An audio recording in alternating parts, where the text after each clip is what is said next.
네. 시작할까요? 자, 오늘은 공군 전략자산 스텔스에 대해서 다시 할게요. 저렇게 타서 오니까 쓰러질 것 같나? 언제부터 걱정했다 그래?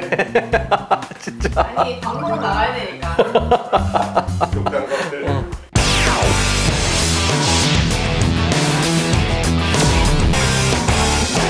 각국의 항공모함을 가지고 있는 나라들 도대체 어떤 걸 가지고 있는지 한번 소개해 주시겠어요? 지금 미국 같은 경우에는 3세대 핵항모 제럴드 포드급이 있습니다. 신형 레이더가 장착돼 있고 캐터펄트가 이제 증기식이나 가스터빈식이라고 해서 아주 큰 공장이라고 했죠. 그래서 이거를 전자기식 항공기 사출 장치로 바꾸는 그런 거가 돼 있고, 이제 요게 이제 취역이 됐죠. 그래서 2021년까지 태평양 작전에 투입할 그런 예정이 있습니다.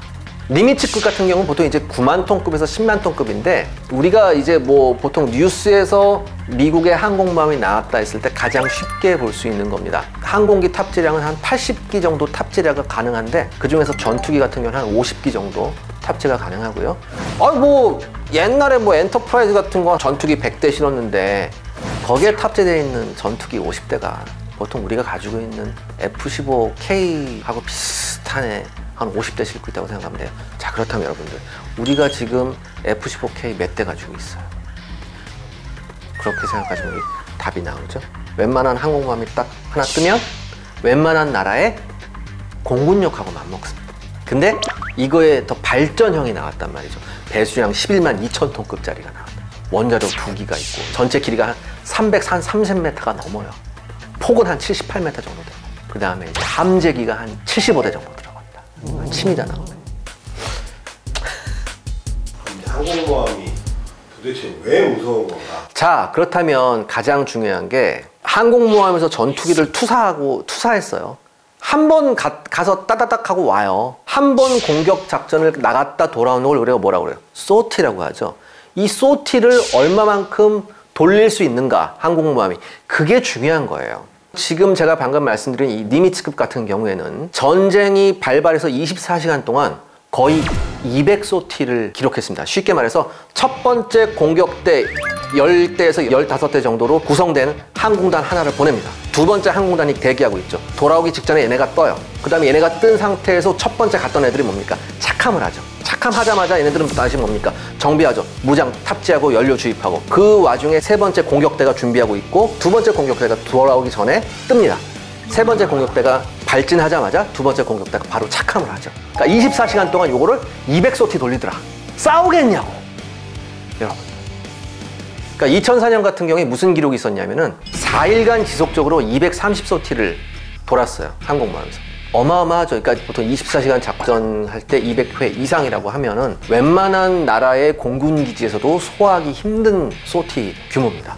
스키점프를 가지고 있는 경항모급, 보통 사실 근데 경항모급도 일단은 뭐 배수량 한 3만 톤 정도 내외를 이제 경항모라고 하는데, 얘네가 실을 수 있는 최대한의 항공기 숫자가 30대가 안 넘어요. 그러니까 소티의 숫자가 한계가 있죠. 그 다음에 한꺼번에 보낼 수 있는 항공기의 숫자도 한계가 있습니다. 보통 이런 종류의 경항모는 한 번에 보낼 수 있는 항공기의 숫자가 8대 내외가 가서 작전을 하고 돌아오는 겁니다. 이렇게 되니까 한 번에 투사할 수 있는 항공기의 숫자도 절반이고, 그 항공기들이 탑재하고 있는 무장도 절반 수준이다. 이렇게 되면 이건 싸우기가 힘들죠. 그럼에도 불구하고 경항모를 가지고 있는 나라와 가지고 있지 않은 나라의 해상 전력에서의 전투력은 하늘과 땅 차이죠. 러시아는 어때요? 러시아가 가지고 있는 이제 쿠즈네초프급이 한 척이 있었고, 이게 보통 만재 배수량이 5만 톤급인데, 두 번째 함이 돌고 돌아서 이제 중국에 갔죠. 그래서 중국에 가서 라우닝이 됐었고, 다른 나라도 뭐 영국도 가지고 있고, 프랑스도 가지고 있고, 그 다음에 이탈리아도 경항모가 있고요. 스페인도 경항모가 있고, 프랑스는 나름 생각이 있기 때문에 4만 2천 톤급 샤를 드골이 있었고, 요게 또 나름 핵항모고, 프랑스제 항공모함도 미국하고 똑같이 캐터펄트 방식입니다. 프랑스 정확히 알고 있었어요. 항공모함을 어떻게 운영해야 된다. 그래서 여러분들 리비아 사태가 났었을 때 프랑스가 가장 먼저 가죠. 왜냐하면 프랑스가 들여오는 원유의 70%를 리비아에서 갖고 왔었어요. 그렇기 때문에 리비아 사태가 났었을 때 프랑스가 난리가 났죠. 항공모함 가서 샤를드골에서 전투기 떠서 막 리비아 폭격하고 난리가 난 거예요, 그때. 이유가. 가장 우리가 재밌게 봐야 될 건 이제 태국이 원래 태국은 이제 항공모함 가지려고 한 게 아니라 상륙함 하려고 했는데 이제 스페인 조선소에서 꼬셨어요. 돈 조금만 여기다 하면 항공모함 가질 수 있다라고 했어요. 해리어도 이렇게 몇 대 이렇게 한다. 거기에 넘어갔다는 얘기죠. 했는데 운영을 얼마 못했습니다. 돈이 없어가지고. 그리고 이게 딸랑 12,000톤급이에요. 독도 한 번도 더 작아요. 그냥 그거라도 어떻게 야무지게 운영을 할 생각을 해야 되는데 여기다가 또 뭘 만들었는 줄 알아? 왕실 전용 칸도 만들어. 왕실 인사가 탔을 때 거기 묵을 수 있는 가뜩이나 작은 배에다가.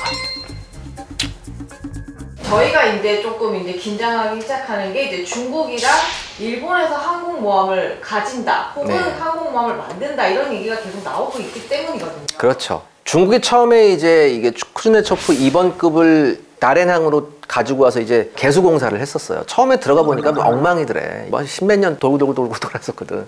그래서 첫 번째 라우닝이 나왔었죠. 라우닝이 나와서 우리도 드디어 항공모함을 가져왔다라고 해서 중국에서 상당히 많은 얘기가 있었습니다. 근데 라우닝이 첫 번째 나왔을 때만 하더라도 미국의 반응은 좀 냉소적이었었어요. 그때 당시에 태평양 함대 사령관이 뭐라고 그랬냐면 만약에 라우닝이 필리핀 해로 나오면 아주 맛있는 먹잇감이 될 거다라는 얘기까지 할 정도였어요. 그러니까 라우닝은 사실 좀 실험적인 성격이 강했었고 그 다음에 라우닝을 개량하는 요 노하우를 바탕으로 해서 자체적으로 항공모함을 만들기 시작했죠. 그래서 두 번째 항공모함이 7만 톤급으로 하나 나왔습니다. 취역을 했고요. 곧 이제 세 번째 항공모함도 이제 건조를 해서 이제 취역을 한다고 하는데 문제는 이거죠.